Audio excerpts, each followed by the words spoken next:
Y hoy vamos a estudiar un tema que es importantísimo, que es la relación del Espíritu Santo con los profetas, ¿verdad? No sé si sabían ustedes, pero la doctrina que estudia todo lo que es relacionado al Espíritu Santo se llama neumatología. Entonces, neumatología dentro de una teología sistemática, pues es justamente la rama de la teología que estudia todo lo que tiene que ver en relación al Espíritu Santo. Y ahí neumatología se ve pues cómo era el ministerio y el obrar del Espíritu Santo tanto en el Nuevo Testamento como también en el Antiguo Testamento, porque si vemos la Biblia vemos que esto era muy diferente, ¿verdad? Ahora, si bien ahorita el estudio no es estudiar principalmente todo lo que tiene que ver en cuanto al Espíritu Santo, sí vamos a aprender cuál era la relación del Espíritu Santo con los profetas de Israel. Fíjense, hermanos, que hay algunos eruditos que piensan que cuando el Antiguo Testamento hace referencia al Espíritu Santo, muchos eruditos dicen que solamente es una referencia al poder o a la influencia de Dios. Eso es lo que algunas personas piensan, ¿verdad? Que cuando tú y yo vemos que el Espíritu Santo hizo algo en el Antiguo Testamento, está hablando no de una persona, sino más bien hace referencia al poder o a la influencia de Dios. Esto tenemos que decir que es completamente erróneo, porque el Espíritu Santo, de acuerdo a la Biblia, no es una influencia, no es un poder, es una persona que es parte de la Trinidad, ¿verdad? Dios Padre, Dios Hijo y Dios Espíritu Santo. Entonces el Espíritu Santo no es una influencia, no es un poder, es una persona. Hay otros eruditos que son más conservadores, no como nosotros que son más liberales, que sí creen que el Espíritu Santo es parte de la Trinidad, que es una persona, pero ellos piensan que en el Antiguo Testamento el pueblo de Dios no tenía conciencia acerca del Espíritu Santo. O sea, que sí el Espíritu Santo estaba obrando, pero que ellos no eran conscientes de la obra del Espíritu Santo. A esto también tenemos que decir que es un pensamiento equivocado, es un pensamiento que está mal. Vamos a ver distintos textos en el Antiguo Testamento donde nos vamos a dar cuenta que el Espíritu Santo claramente es una persona y que el Espíritu Santo también, en segundo lugar nos vamos a dar cuenta que el pueblo de Dios en el Antiguo Testamento, ellos estaban convencidos de quién era el Espíritu Santo. Por supuesto que ellos no tenían un cuadro teológico como lo tenemos nosotros en el día de hoy acerca de lo que era la Trinidad. Nosotros hoy tenemos pues toda la Biblia completa.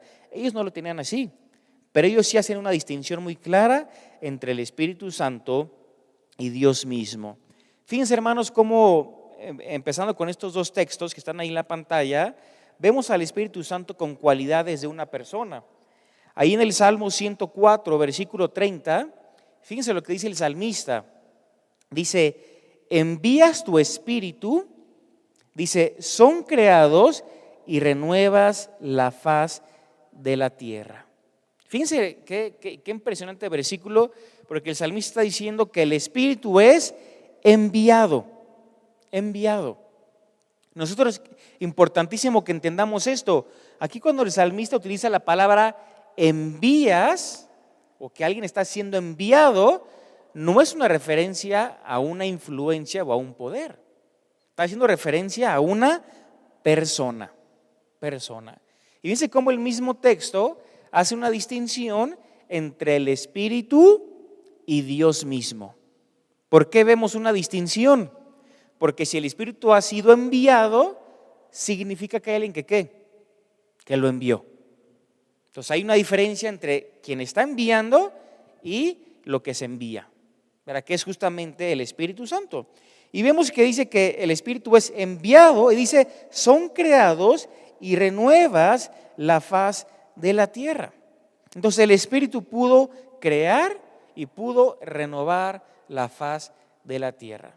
Aquí vemos al Espíritu Santo con cualidades de una persona.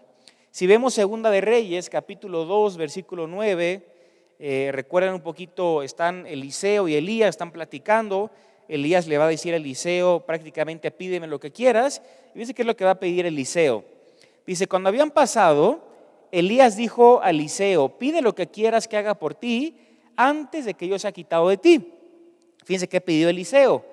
Dice, te ruego que me des una doble porción de que tu espíritu sea sobre mí.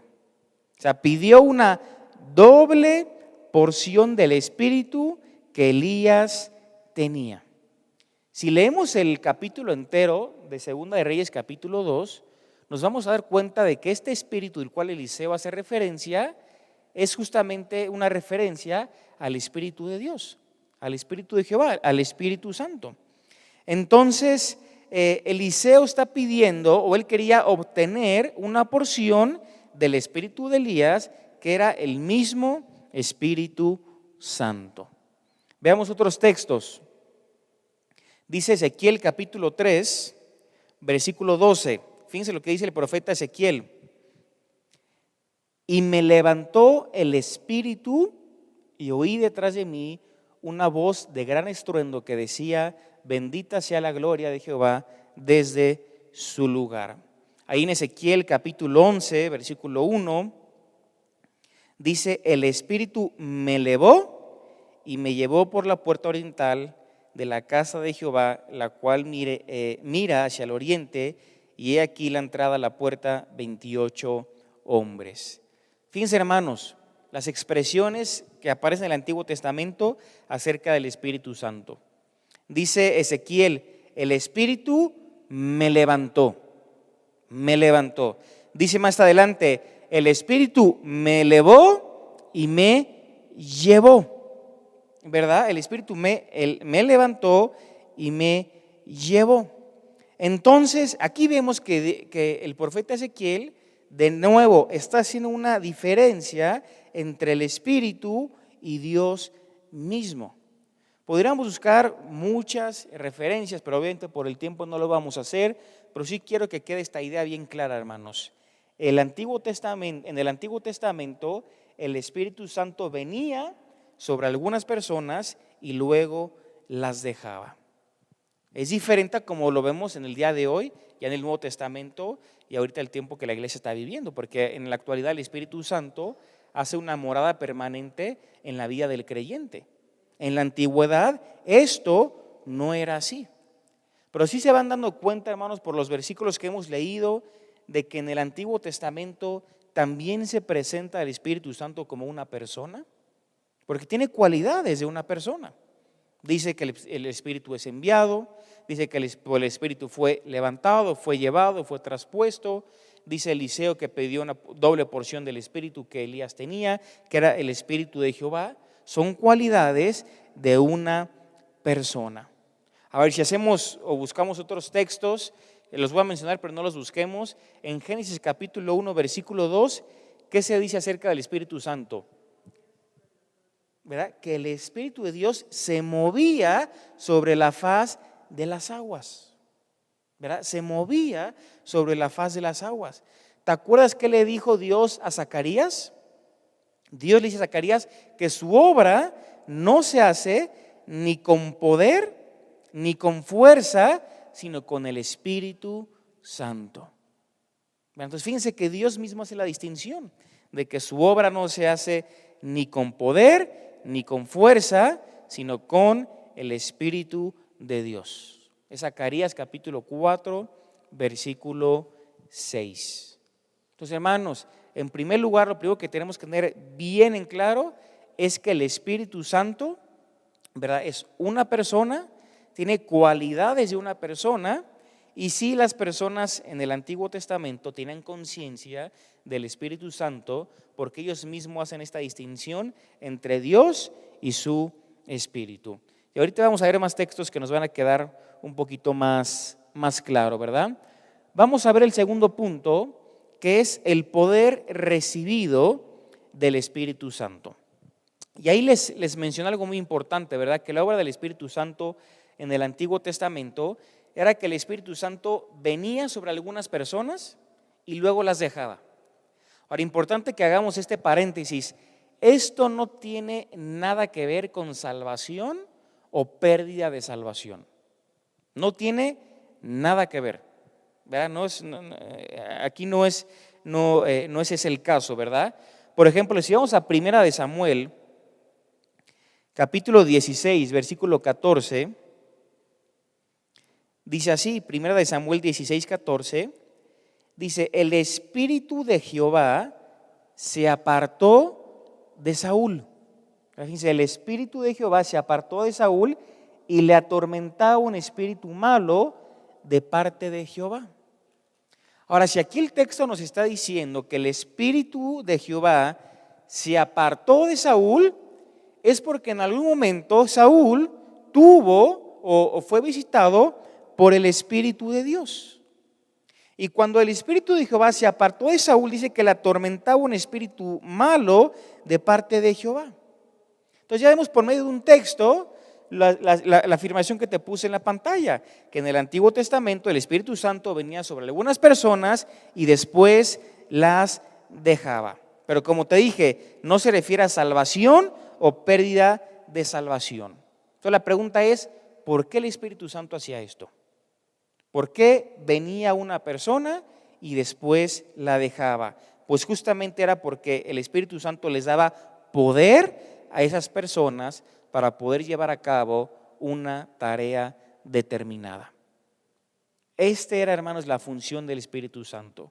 Cuando el Espíritu Santo entraba en la vida de una persona, el Espíritu Santo le daba poder o capacitaba a esa persona para poder cumplir con la tarea que Dios le estaba pidiendo. Cuando la tarea era ya cumplida, normalmente el Espíritu Santo dejaba a esa persona porque no había morada permanente en el Antiguo Testamento. Por ejemplo, veamos algunos ejemplos. Casi en todo el libro de los Jueces se menciona esto, pero no vamos a mencionar a todos. Empecemos con Otoniel. Otoniel aparece ahí en Jueces, capítulo 3, versículo 10.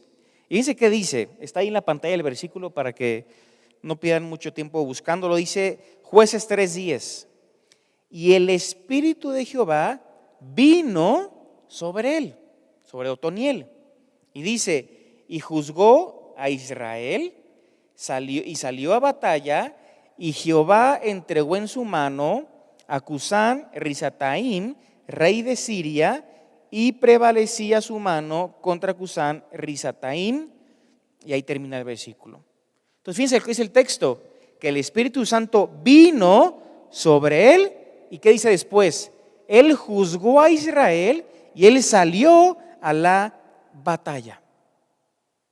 Entonces Otoniel recibe el Espíritu de Dios y recibe el poder para poder ir a la batalla y poder ganar esa batalla contra los enemigos de Israel.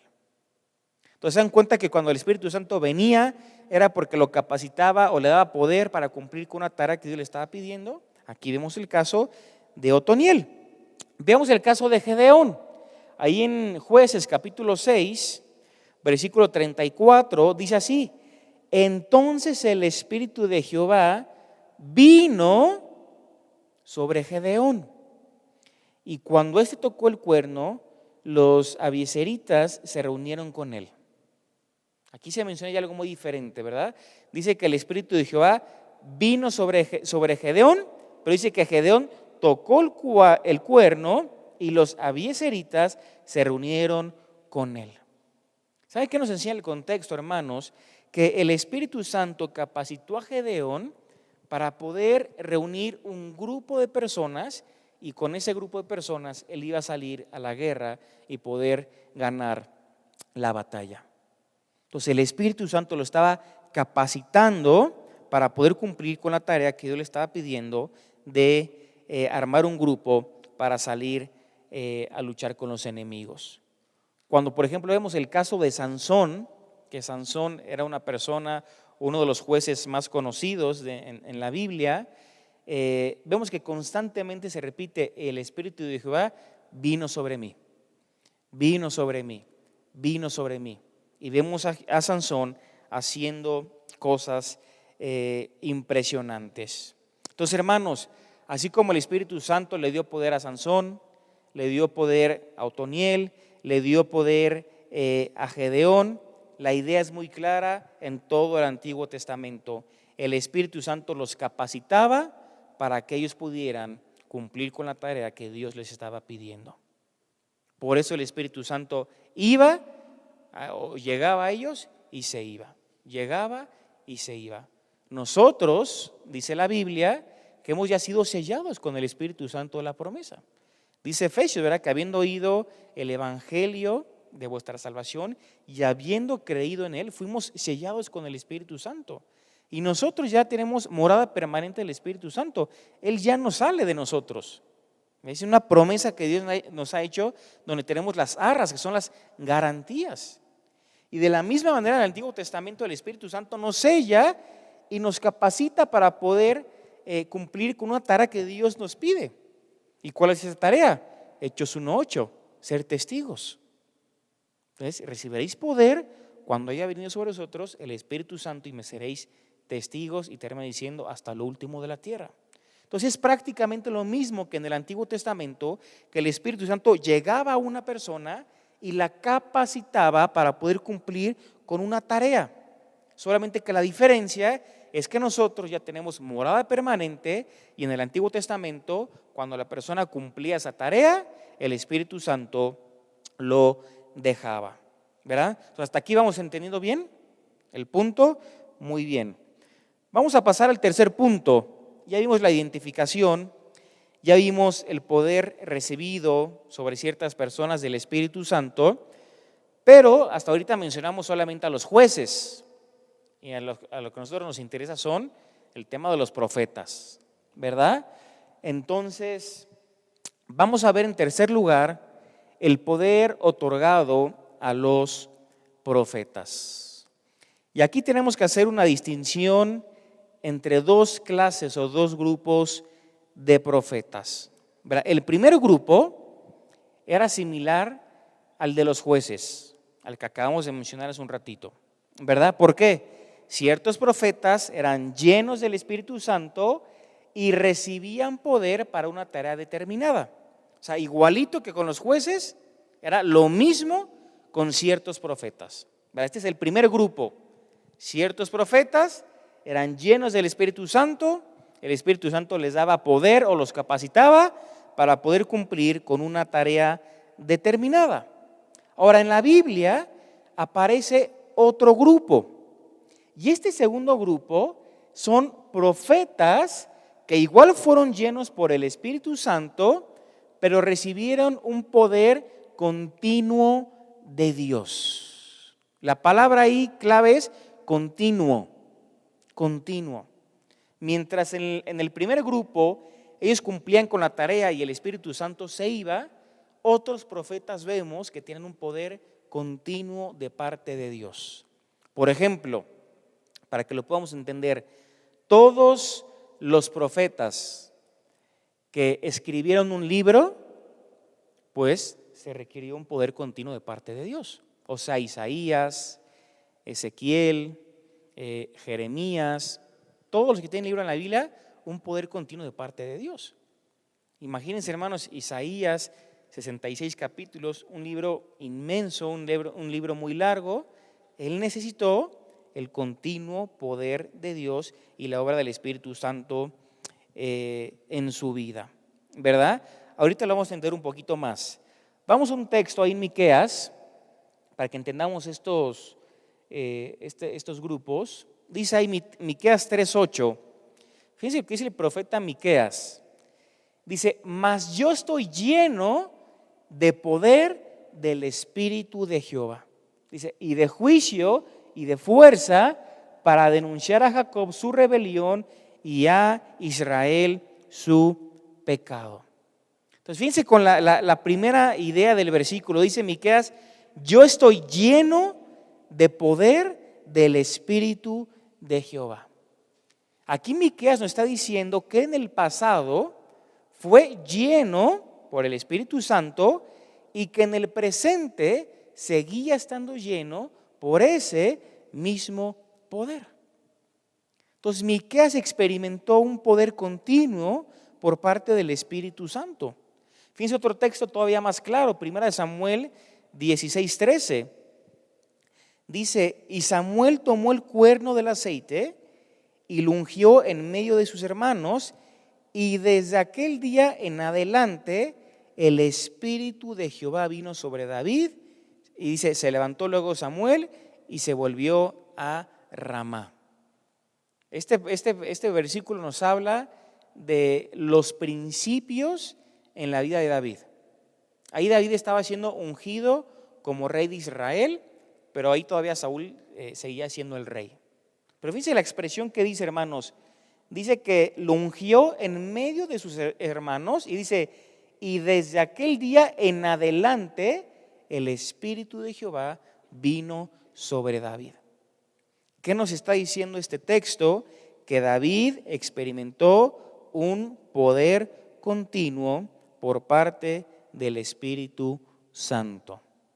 De hecho, tan es así que en el Salmo 51, versículo 11, fíjense que es lo que dice David. Dice ahí, no me eches de delante de ti y no quites de mí tu Santo Espíritu. Entonces David experimentaba un poder continuo de parte del Espíritu Santo, y David le dice a Dios, no quites de mí tu Santo Espíritu. Entonces, ¿se entiende, hermanos, la diferencia entre estas dos clases de grupos de profetas? Que el primer grupo de profetas era similar a los jueces, donde ellos recibían el Espíritu Santo, pero cuando cumplían con esa tarea, el Espíritu Santo los dejaba. Y la segunda clase de grupo, ellos recibían el poder del Espíritu Santo, pero era un poder continuo. Ahora la pregunta es, ¿por qué? ¿Por qué en algunos un tiempo más corto y en otros un tiempo más prolongado? ¿Por qué en algunos simplemente fue para realizar algo y en otros fue prácticamente durante todo su ministerio, durante toda su vida? ¿Por qué esta distinción entre estos dos grupos? ¿Qué se les ocurriría a ustedes decir como respuesta a esta pregunta?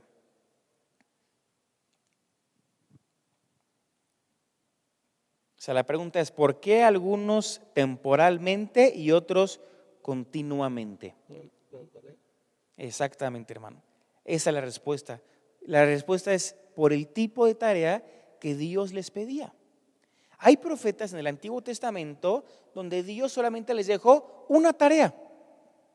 Entonces el Espíritu Santo vino sobre esa persona, cumplió con esa tarea y el Espíritu Santo lo dejó. Y hay otros profetas que tenían pues el ministerio de la profecía literalmente como una profesión, o sea, durante todo su ministerio se dedicaron a eso. Entonces por eso ellos necesitaban el poder continuo del Espíritu Santo. Y esa es la respuesta para la distinción de esta o la diferencia de estos dos grupos, por la tarea que Dios les pedía que hicieran. Algunos profetizaron una sola vez y otros lo hicieron durante gran parte de su vida. Entonces simplemente era por la tarea que Dios les pedía. Ahora, ¿cuál es qué podemos mencionar como una reflexión adicional a todo esto, a la función de los profetas? Recuerden, hermanos, que la función del profeta consistía en dos cosas. ¿Se acuerdan cuál es?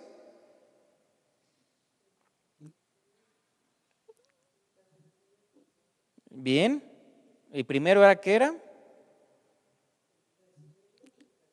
Esa era la función del profeta, recibir el mensaje de parte de Dios y luego transmitir el mensaje al pueblo de Dios. Para eso ya quédenselo grabado para toda la serie, ¿verdad? La función del profeta consistía en recibir la revelación de parte de Dios y posteriormente transmitir el mensaje al pueblo de Dios.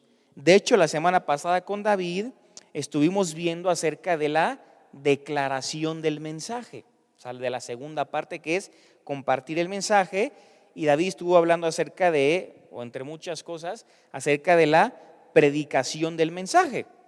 Y ahí vimos una palabrita clave que es en el hebreo, que es la palabra naví. Acuérdense las 4 palabras en hebreo para el profeta: naví, roé, osé y ish Elohim. Acuérdense que naví tiene que ver principalmente con transmitir el mensaje. Y roé y osé tiene que ver principalmente con recibir el mensaje. Recibir el mensaje, ¿verdad? Entonces, la palabra naví, ¿qué dijimos que qué significaba naví? Es profeta, pero ¿cuál era su función? ¿Qué era lo que hacía el profeta? Hablar en lugar de Dios. Era el vocero de Dios. El profeta era la voz de Dios. Entonces, el naví era el que hablaba en lugar de Dios, era el que declaraba el mensaje. Ahora, este hablar básicamente era una predicación. Una predicación donde se utilizaban varias técnicas. David nos mencionó 3 la semana pasada, 3 técnicas para que el mensaje pudiera llegar de una mejor manera. ¿Cuáles eran estas técnicas? Las acciones simbólicas.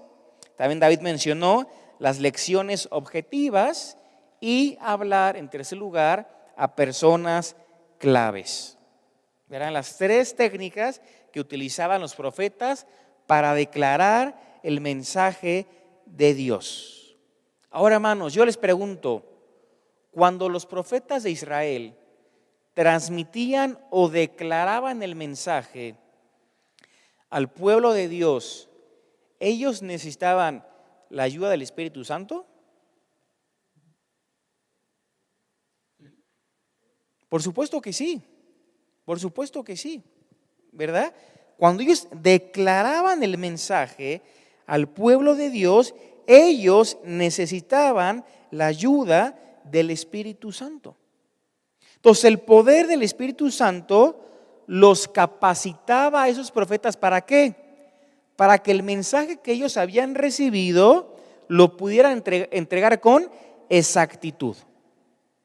O sea, el Espíritu Santo, podemos decirlo de esta manera para que se entienda mejor, el Espíritu Santo garantizaba la exactitud en la entrega del mensaje y también en la autoridad del mensaje. A ver, hermanos, solo piensen, ahorita lo vamos a hacer un poco más énfasis, pero solamente piensen en esto. Supongamos que tú eres un profeta de Israel en el Antiguo Testamento y de repente Dios te hace una revelación y esa revelación tú la tienes que compartir con el pueblo. Ahora, si es un mensaje que recibiste de parte de Dios, Dios quiere que ese mensaje se entregue tal cual tú lo recibiste, sin que le agregues o le quites. Y muchas veces vemos en la vida de los profetas que las revelaciones que ellos recibían de parte de Dios eran mensajes largos, muy largos muchas veces. La pregunta es, ¿cómo le hacían esos profetas para poder retener todo el mensaje y poder entregarlo de la misma manera como ellos lo habían recibido? ¿Cómo lo hicieron? ¿Cómo tuvieron esa capacidad en su mente? ¿Cómo tuvieron esa memoria tan impresionante? Por la ayuda del Espíritu Santo. Entonces el Espíritu Santo, hermanos, los capacitaba a los naví, a los profetas de Dios, y el Espíritu Santo garantizaba la exactitud y la autoridad del mensaje. Ahora, esto tiene que ver con la recepción del mensaje, estaba implicado también la ayuda del Espíritu Santo. Pero de lo que vamos a hablar hoy un poquito más, en la recepción del mensaje, que es lo que hace énfasis la palabra roé y la palabra osé, cuando ellos recibían la revelación de parte de Dios, ¿necesitaban la ayuda del Espíritu Santo o no? Por supuesto que sí, ¿verdad? Por supuesto que sí. Recuerden, la palabra roé y osé hacen énfasis en la recepción del mensaje divino. Y los profetas eran los que recibían la revelación en lugar de Dios, ¿verdad? El profeta recibía la revelación en lugar, del pueblo de Dios. Ahora, esto obviamente tiene algunas implicaciones que tenemos que mencionar. Por ejemplo, hablamos ahí de la declaración del mensaje, ya lo vimos, la recepción del mensaje, pero vamos a ver algunas implicaciones. Ahí está la primera en la pantalla. Los profetas no experimentaron éxtasis al recibir el mensaje. Esto ya lo habíamos mencionado alguna vez, pero es importante que lo entendamos también. A la hora de que ellos recibían el mensaje, ellos no experimentaron éxtasis al recibir el mensaje. Pero fíjense la diferencia, pero sí tuvieron una experiencia que sobrepasaba las funciones naturales normales. O sea, un profeta y nosotros tenemos funciones naturales y normales que son parte del ser humano. Bueno, cuando un profeta de Dios recibía un mensaje de parte de Dios, sí había, o más bien, no había un éxtasis a la hora de recibir ese mensaje, pero sí había una experiencia que sobrepasaba las funciones naturales de ese profeta. Porque imagínense, hermanos, el profeta estaba en ese momento aprendiendo algo que antes no sabía. Está recibiendo una revelación de Dios en su mente, en su cabeza, en su ser. Y era una información que antes no sabía. Entonces, esto necesitaba que el profeta tuviera todas sus funciones a la perfección y más allá de eso. La siguiente implicación es la siguiente: los profetas no eran los que tomaban la iniciativa. Uno podría llegar a pensar, soy profeta, pues tomo la iniciativa y Dios, revélame. No, el profeta nunca tomó la iniciativa. Hermanos, la iniciativa siempre la tomó Dios. Siempre la tomó Dios. Con cualquier profeta que me menciones, siempre fue Dios quien tuvo la iniciativa. ¿Recuerdas con Samuel cuando era un niño y Samuel estaba dormido y 3 veces Dios le habló y él pensó que era el sacerdote Elí y dice, no soy yo Samuel, es Dios. Siempre era Dios, hermanos, quien tomaba la iniciativa en buscar y en revelar al profeta. ¿Qué era lo que hacía el profeta? Simplemente esperaba la palabra de Dios. Ahora, por supuesto, hermanos, que sí vemos en la Biblia cómo muchas veces los profetas oraban intercediendo en favor del pueblo. Pero esto no significa que ellos tomaban la iniciativa, ¿verdad? Porque ellos esperaban la respuesta de parte de Dios. Entonces, siempre era Dios quien tomaba la iniciativa. El tercer punto, la tercera implicación, había un factor exterior o podemos decirlo así, una influencia externa a la razón humana. Imagínense, hermanos, simplemente en esto, ellos tenían contacto con lo divino, pero no perdían lo humano también. Porque estaban recibiendo un mensaje sagrado, un mensaje que venía de parte de Dios, pero no perdían lo humano. Entonces, en todo el Antiguo Testamento se repite lo mismo en el habla de los profetas. Siempre se repite esto: así dice Jehová.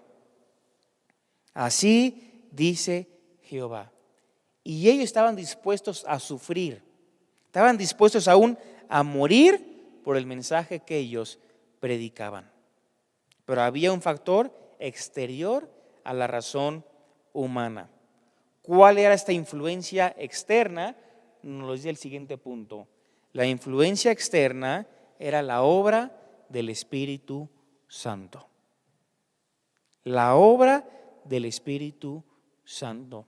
El Espíritu Santo traía tal autoridad, tal peso, tal convicción de que el mensaje que ellos estaban recibiendo era de parte de Dios, que ellos se atrevían a decir al pueblo o a los reyes o a las naciones o a los enemigos: así ha dicho Dios, aunque eso les costara su vida, aunque eso trajera sufrimiento a sus vidas. Pero estaban convencidos que el mensaje que ellos habían recibido era un mensaje sagrado. Era un mensaje de parte de Dios. Y era por la influencia externa en la obra del Espíritu Santo. Entonces la revelación tenía que ser llevada a cabo por una agencia sobrenatural, que es obviamente por el Espíritu Santo. A ver, si vemos un texto, un versículo en el Nuevo Testamento, pero que hace referencia al Antiguo Testamento, está ahí en 2 de Pedro, capítulo 1, versículo 21, donde dice Pedro, fíjense, porque nunca la profecía fue traída por voluntad humana. Dice, nunca fue así, sino que los santos hombres de Dios hablaron siendo inspirados por el Espíritu Santo. Aquí está haciendo referencia a los profetas del Antiguo Testamento. Y dice, nunca ellos hablaron por voluntad propia, sino que ellos hablaron siendo inspirados por el Espíritu Santo. ¿Saben, hermanos, qué significa la palabra en este texto, inspirados? En griego literalmente significa llevados por el Espíritu Santo. Yo sé que en otras ocasiones inspirados habla del soplo de Dios, ¿verdad? Del aliento de Dios. Pero en esta ocasión la palabra hace énfasis más en llevados por el Espíritu Santo, ¿verdad? La palabra que se utiliza en el griego es la palabra phero, que literalmente significa llevar una cosa transportándola de un lugar a otro. Esto, hermanos, era la tarea del Espíritu Santo en la revelación del Antiguo Testamento. La profecía vino mediante los profetas cuando los profetas eran literalmente llevados por el Espíritu Santo. Entonces era la obra del Espíritu Santo sobre sus vidas. Entonces, hermanos, era la obra que hacía el Espíritu Santo en la vida de los profetas.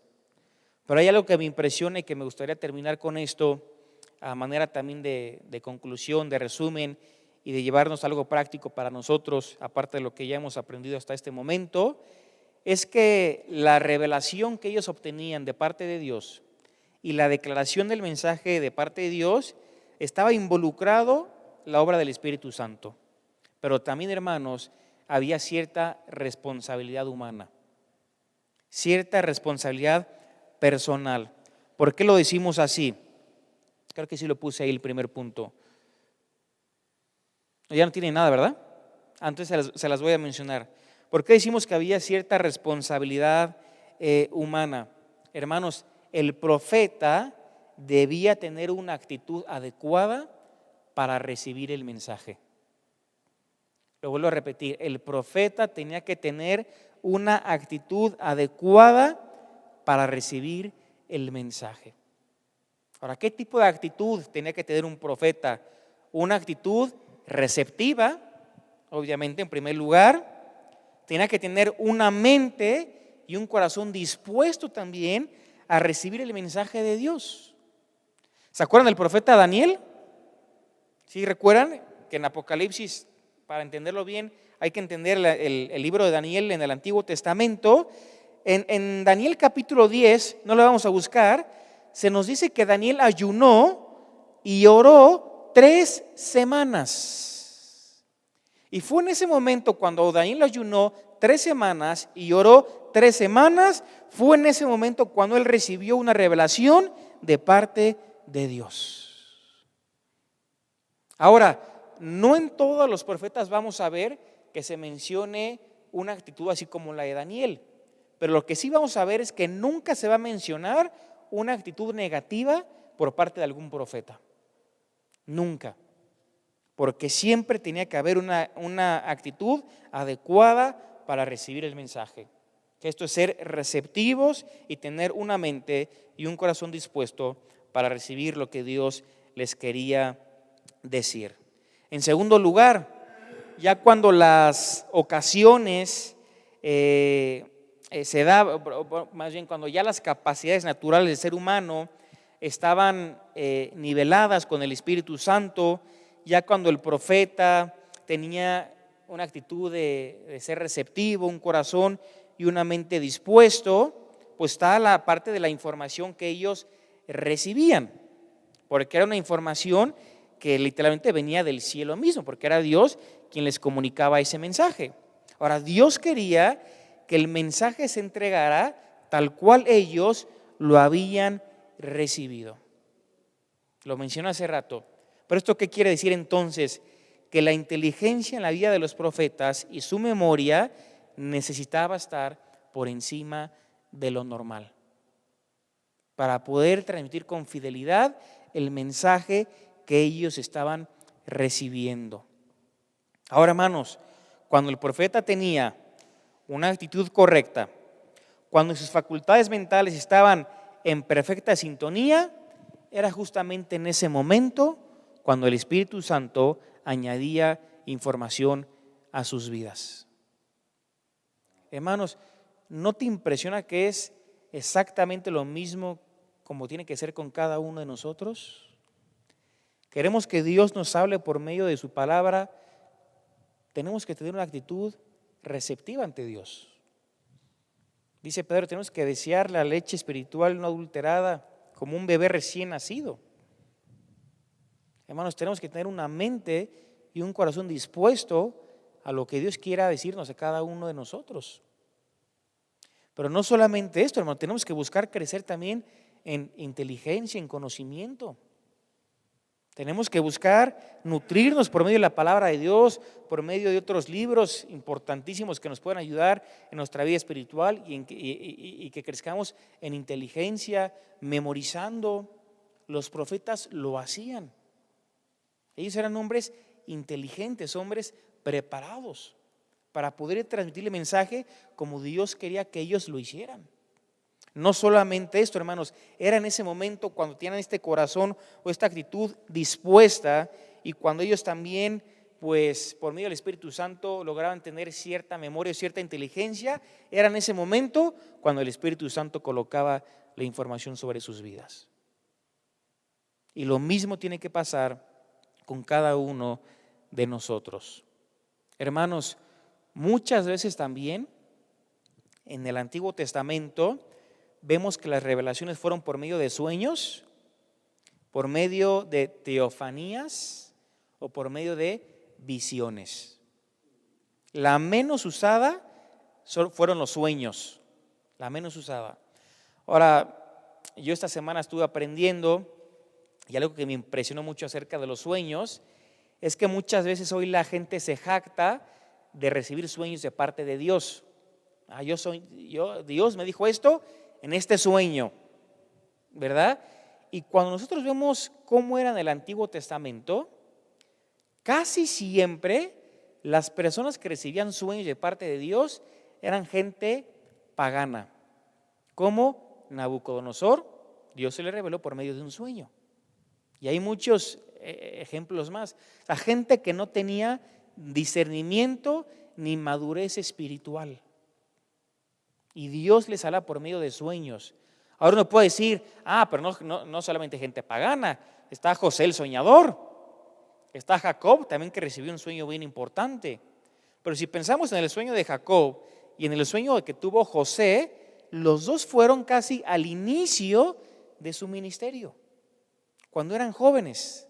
Entonces seguramente todavía no había una madurez espiritual ni en José ni en Jacob.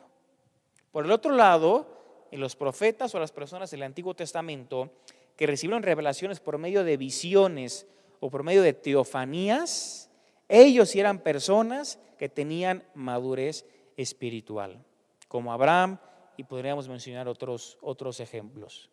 Hermanos, tenemos, dice la Biblia, la palabra profética más segura, que es la palabra de Dios, y es la única en la cual podemos poner nuestra confianza. Porque toda la Escritura es inspirada por Dios y es útil para cada uno de nosotros. Entonces nunca nos olvidemos y nunca desechemos, hermanos, la obra que el Espíritu Santo hace sobre cada uno de nosotros. Porque así como lo hacía con los profetas en el Antiguo Testamento, a la hora de recibir la revelación y a la hora de transmitirla, el Espíritu Santo sigue haciendo una obra en cada uno de nosotros para poder cumplir con la tarea que Dios nos ha pedido de poder ser testigos. Amén.